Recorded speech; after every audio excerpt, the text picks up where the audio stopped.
Today, we've been invited into one of my personally favourite architect-designed homes as part of the Fáilte series of virtual tours for Architecture Kerry 2020.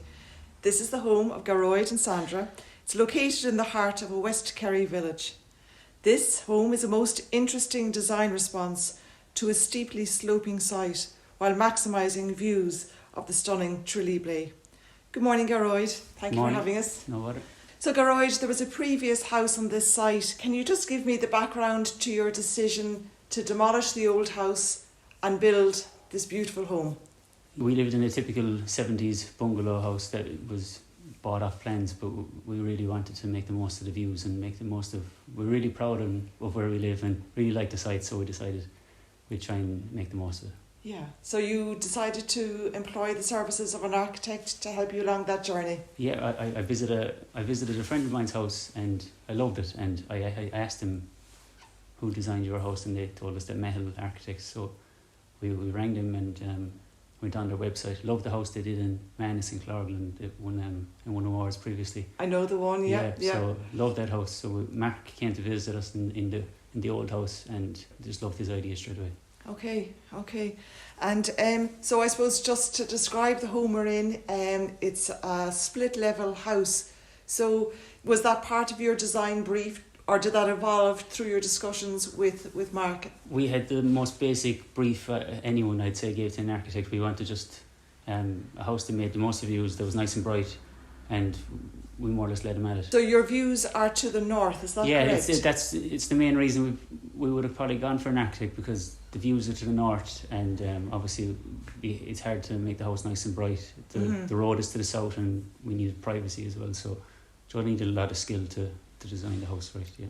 And I suppose just using the upper floor for your main living space, that's not normal for Irish designed houses. So whose idea was that, to put your living space upstairs? Yeah, if you saw the original sketch that Mark gave us, it's more or less the house that was built. He came in first day and it was only minor changes. He put the floor on top to make the best of the views, and we in our brief we said we didn't want a big house. We wanted a house that was less than 2,000 square feet, because we didn't want to be cleaning it. We wanted low maintenance. Yeah. So he said he came up with the idea of having no circulation space. Joe was just downstairs as a kind of a playroom, and in the middle of the floor, and the bedrooms off that. So we love the idea. Yeah, it's very interesting that your ground floor has your bedroom space, your bathrooms, and your bathroom space again to the south of the house, but your views, so your main bedrooms are able to maximise the most wonderful views out over Tralee Blea. But interestingly, as you said, you've no corridors or a lot of circulation space. The room that links all those bedrooms together is used for family purposes, isn't it? People expect a bigger house when they come in, but it's 1,800 square feet. It's a big, it's relatively big house, but it's not huge. But every inch of it is used properly. The open space in the middle is the most used place in the house. The kids love playing there, and we sit down there and watch TV, and everything happens down there when guests come in. And it's nice and bright too. We have a double height window that's over it and everything, so it's the nicest part of the house. So just talk to me about the finishes of the house. It's very interesting in that it's your dash finish, your corrugated iron roof, timber windows. We visited a house. We love going on tour. We went down to Sneem to a house and to Waterville to a house, and we saw the metal roof, and we saw the dash, and we saw the polished concrete floor, and the windows that were all put in other houses. So it was very easy to make the decisions. We loved them from the start. You know, your paving, your stones, your lovely landscaping. That house in Waterville, we went in, and Tom was describing how we'd have these paving slabs rather than having a concrete footpath around the house, and the grass around them, and the stone. Would you just tell me a little bit about the storage you've used, your kitchen downstairs? Yeah, if people want the minimalist look of a house, you really need a lot of built-in storage. So our kitchen has a lot of storage, and downstairs, under the stairs obviously, but anywhere there's any bit of a corridor, we've built-in storage from ceiling to floor. So, but it's beautifully made as well. Even in your kitchen area,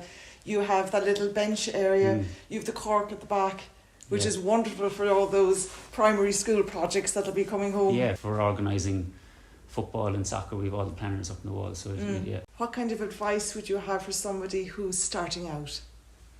I'd get an architect from the word go anyway. It's just the knowledge they have and the experience that they have. A lot of people have fears of architects of the price of the house and stuff. So maybe if I was going to do it again, I get a quantity surveyor maybe to price the drawings of the architect before you go to planning. Because when you go to planning, you're stuck with a particular house, and if you don't like the cost of it, then there's a lot of working backwards towards. There is, yeah. So if you have a rough idea and if you're comfortable with, but I think if we were building slightly smaller houses like we did with a higher finish, I think that's the way people should go on. And I suppose the Tom you've mentioned is Tom O'Sullivan, Yeah. isn't it? And didn't Tom do a lot of the make a lot of the design decisions with you during the build? Yes, like so when you're building a house, there's 1,000 decisions to be made, and for every decision, Tom had one or two recommendations. Kept it very simple.